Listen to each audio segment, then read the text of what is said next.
And welcome back. 10 days ago, Russia, unprovoked and unrepentant, invaded the sovereign territory of its neighboring country of Ukraine. Mark, this is a sad, sad thing that has happened. And the whole world is looking at this in wonderment that such a action would have happened. Is there a resolution to this issue? I think the Russian people, the Russian oligarchs, the Russian military have got to do something about Putin.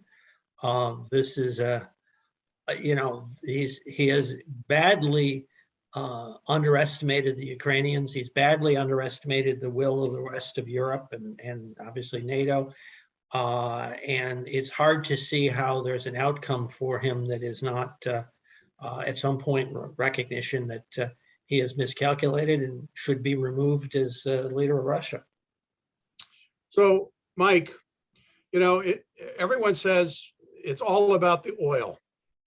And, 60% of or 40% of the exports from the Soviet Union are energy related.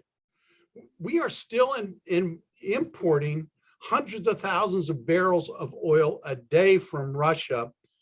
And for the first time in my life, and I want our production staff to mark this down, for the first time in my life, I'm agreeing with Nancy Pelosi that we need to stop the importation of oil.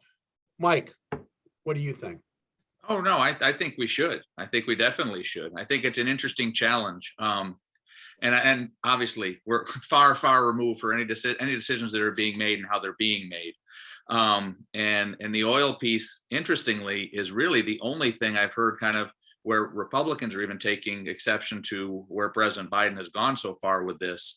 And the only thing I can come up with is with gas prices continuing to rise, then gas prices only rise further. So then he gets beat about the head and shoulders because gas prices have risen.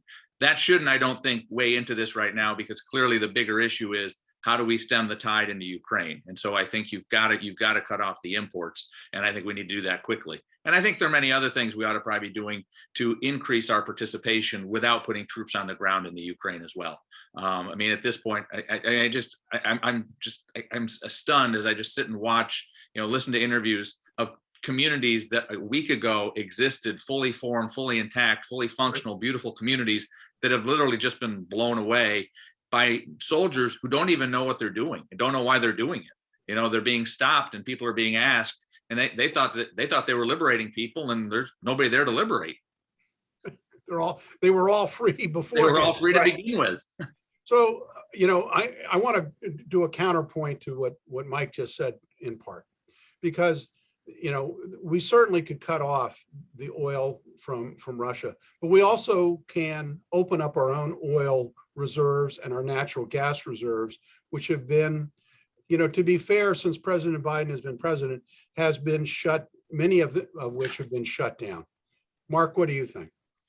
Well, I think, that there's a sort of broader challenge. We need to take into account, for example, the energy requirements of our allies in the European and be able to kind of transition there. The Germans have frankly made a bad bet to rely on Russian natural gas, and it's going to be incumbent on us and others to help them make up that gap and allow them to continue to operate. Certainly, one of the challenges with gas and oil is, the exploration is really where the investment is, and once it's been discovered, it's a question of getting it through pipelines and other means to the individual marketplace.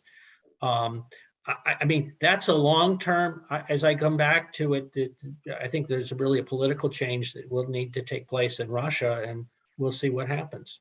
Well, I think there's a political change that needs to take place here. I think our national policy is being overshadowed by environmental policy. Our national security needs. I'm a Cold War baby. I grew up, in an era where, we were worried about the threat of our adversaries across the sea, being Russia and China, and that one of the key things that was necessary for our security was to be energy independent. We're capable of that, and I don't understand why we don't continue to follow those policies. Well, let's look here in Maryland at our decision not to frack, whereas, Pennsylvania has been at the cutting edge of energy development over the last decade or so. Here in Maryland and in some other states, we've blocked that. And were that to be available, we would be able to supply that German market. But I think part of the challenge you run into is, and we've seen this, unfortunately, this a lot over the last 10 years. These have become binary choices, right? We either take care of the environment or we're drilling for oil. Well, it's not binary. We have to get to a point where we have to take an approach where we start to look at these things and recognizing that obviously there will be some environmental degradation if we're going to do some of these things, but not at the exclusion of everything. So with one administration, we go all the way one way. With another administration, we come all the way back the net. Yep. And the reality is we've got to come up with a way to operate somewhere towards the center and making rational decisions that allow us to be energy independent and also take a reasonably environmental focused approach to do that. Those aren't actually things to put together.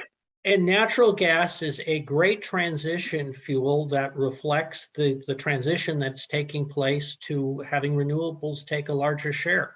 And the use of natural gas has been very helpful for the environment because it's helped us wean away from coal.